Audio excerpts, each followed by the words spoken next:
Hello, how are you this evening? I have my eager helpers, and we've learned a lot with Facebook Live here recently, and so it's been a lot of fun, but my kids are really enjoying being in the kitchen for the recipes. But tonight they're super excited. We are actually doing, we've done this before, but it's been a while since we've done graham crackers, and they are homemade graham crackers. And we eat gluten-free, so they do have some special flours in them, but I'm telling you, they are amazing. My kids love them, and my husband loves them. So we're actually making these for my husband because he has a special trip that he's going to be going on, so it'll be perfect for him to be able to take them. So we are going to hop into the recipe, and just in case you're new to our Facebook Lives, a real quick introduction. My name is Heather Glaze. These are two of my kids. I have three, and my husband Josh and I have a fan page, business page, whichever you'd like to call it, where we teach and train home business owners, especially network marketers, how to grow their business online and how to really leverage social media. And in doing that, we discovered that we personally are very passionate about eating healthy, and so I started sharing some of our healthy recipes that we use, and people liked it, so I've had requests, so we started sharing them on my personal profile as well. So we hope you enjoy. And tonight we are making homemade graham crackers. They are gluten-free, they're dairy-free. Actually, they don't have anything in them that would be an allergen because they don't have eggs and they don't have nuts. So they're awesome and they're super yummy. So the first thing I have in here is some sorghum flour. And if you are new to these kind of flours, I love Bob's Red Mill. There's some other brands out there too, but this is just my favorite. And so we're actually able to find these at our regular grocery store. So it just depends on where you're located. But I also can find them on Amazon as well. So great place to start. And if you're new to our lives, I will post the list of ingredients after I get the video posted. I will share that in the comment section. So this is potato starch. There you go, you can grab it. And if you've ever used, these things are crazy messy, so I try and bang it off afterwards, but they're lots of fun. And it's just something that you have to use to replace, if you're used to using regular flour, this is something that we use potato starch, and we use, oops, that's the wrong one, hold on. Whoopsie. And sometimes you make mistakes, but that's okay. We'll pour that back in there. So fun. Okay, we only need a half a tapioca. So this is tapioca. You'll find it's named tapioca flour or starch. Either way, it's the same thing. And it also is crazy messy. They're very, I don't know, dusty, I guess is what you could call it. So we'll put that in there. Awesome. You got that? Okay. Perfect. Here you go. Dry your hands off, please. Okay, and then we're going to use, you could use brown sugar. We prefer to use coconut sugar, so I'm going to pour that in there. And of course, I will get you the list of ingredients after we get. But let me show you real quick in case you're not familiar with coconut sugar. We find this at Costco as well. I love Costco. They have so many awesome stuff. You can get this big bag a lot cheaper than if you find it at your grocery store. And it really looks a lot like brown sugar. It tastes very much like brown sugar as well, but it's healthier for you, so pretty cool. Now we're going to do, we're going to do 3 teaspoons of cinnamon because I'm actually doubling this recipe. They are so super easy, and it just makes sense to, and you can actually, just a minute, you could actually freeze them if you wanted, but we go through them plenty fast enough. And these are great for the fall. It's so perfect. Here you go. You want to put that in? This is like the baking powder, baking soda, salt, and a little bit of xanthan gum. But these are great for the fall, especially if you like to make s'mores. You can use these to make s'mores, or you can use them just for a yummy snack. And so let me show you the xanthan gum. If you are using a gluten-free flour, if you're using a gluten-free flour mix, you can look and see. It'll tell you if it contains xanthan gum or not. If it doesn't, then you'll need to use the xanthan gum. So, and you can actually find this on the baking aisle. It can be really hard to find. It's this tiny little bag, and it looks crazy expensive, but I promise it's not that bad. It takes us a long time to actually go through this bag of xanthan gum.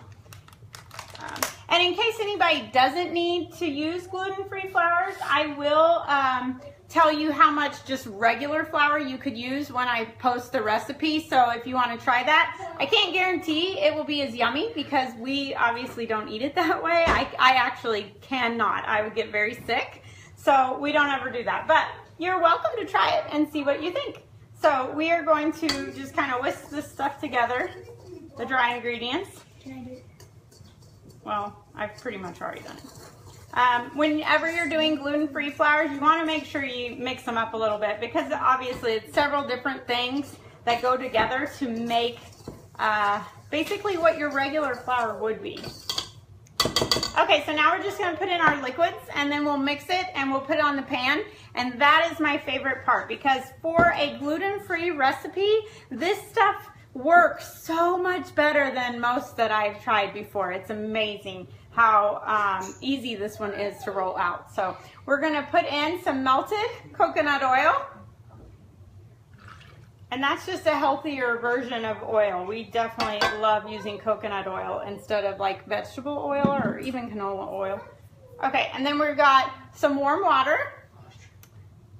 We'll put that in there. Can you put this on the mixer for me? Thank you. And then the honey. Oh my goodness, the honey is fun. You gotta, here, yes, you wanna hold it and I'll squeeze. Normally you would only need 3 tablespoons of honey. Okay, dump it.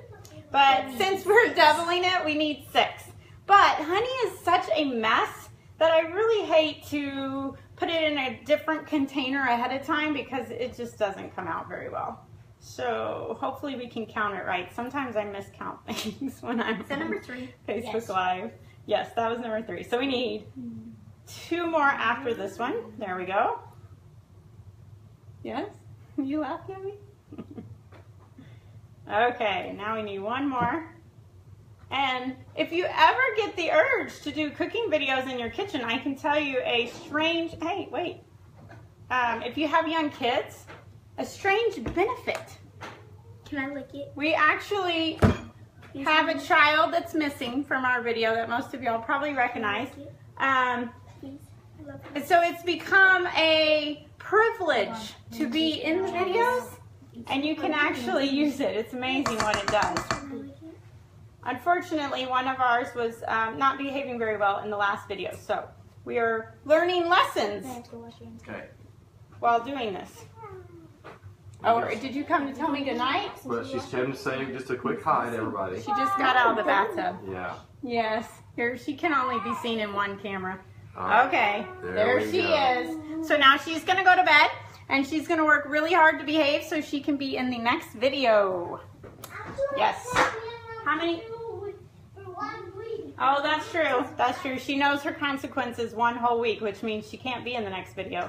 And she remembers. Okay, so there's our vanilla. And now we're going to mix this all up, and I'll grab the pan while it's mixing so I can show you that. Okay, here you go, guys. Can you turn that on low first? Thank you.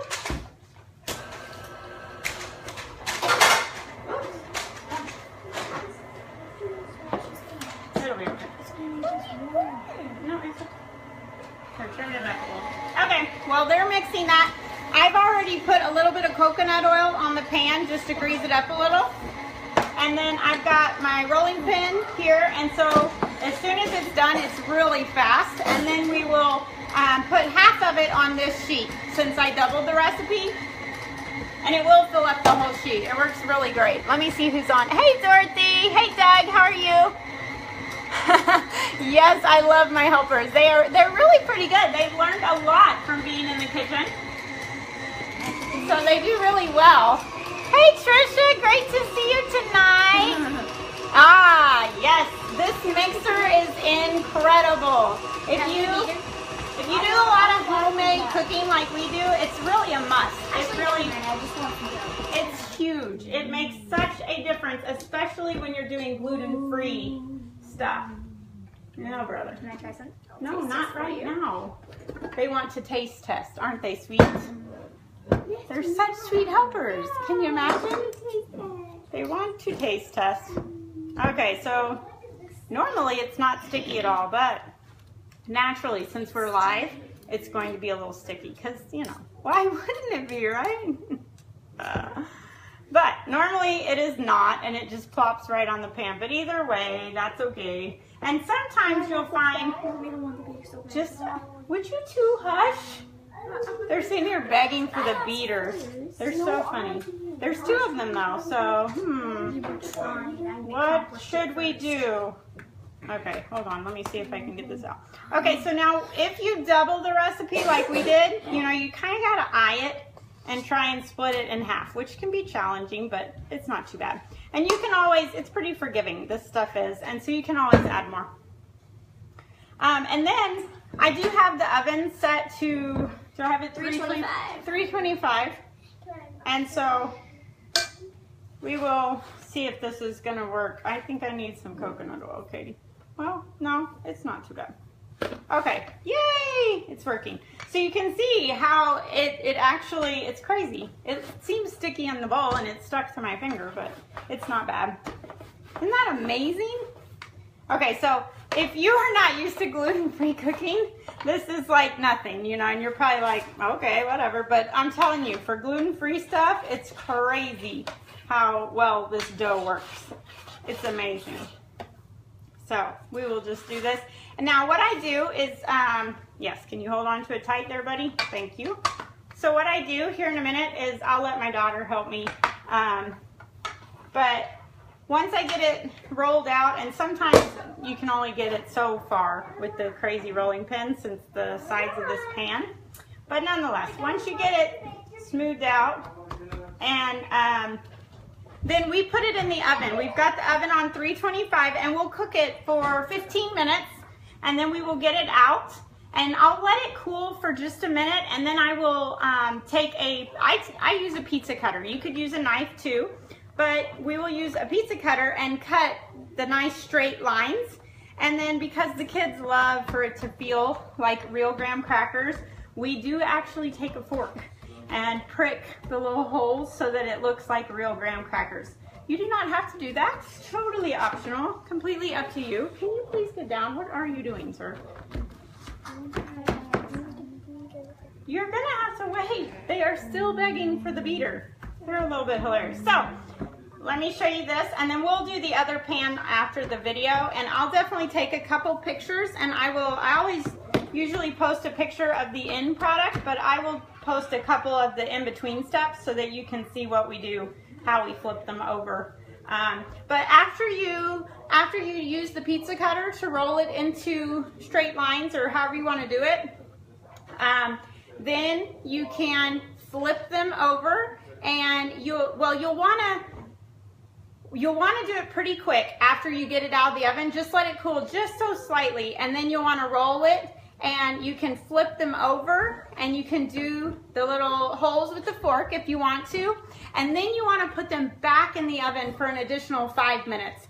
And if you want them soft and chewy, you can get them out at that point after the 5 minutes. If you want them hard and crispy, then what I usually do is just turn the oven off, and I'll leave them in the oven to cool off, and they won't burn, but they'll come out nice and crispy. So it just depends on which way. We actually usually leave one pan in, and we take one pan out, because some of our family likes them soft and chewy, and some like them hard and crispy. So that's what we do. But you can kind of see how well this dough is awesome. It is so amazing. It's sliding. Ah, it's sliding. But I so wish more gluten-free dough works so well. So as soon as we get this done and get the other pan finished so that we can put them in the oven, I will hop back on and I will post the list of ingredients in the comment section. So I hope you guys enjoyed. Let me check real quick and see. Yes, Trisha, you so need one of these mixers. It is the best investment we have made. Of course, we use it like multiple times a week, but it is awesome. So cute. Aw, thanks, Craig. Oh, when's Josh doing it?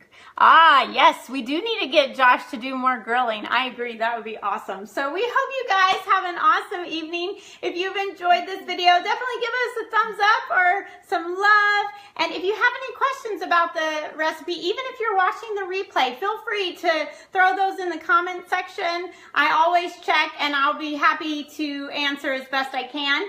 And if you are watching the replay, definitely say hi. Let us know where you're watching from. from. It's so cool to see where everybody is all over the world. So it's been great hanging out with y'all for a little bit, and we hope that you enjoyed this yummy recipe.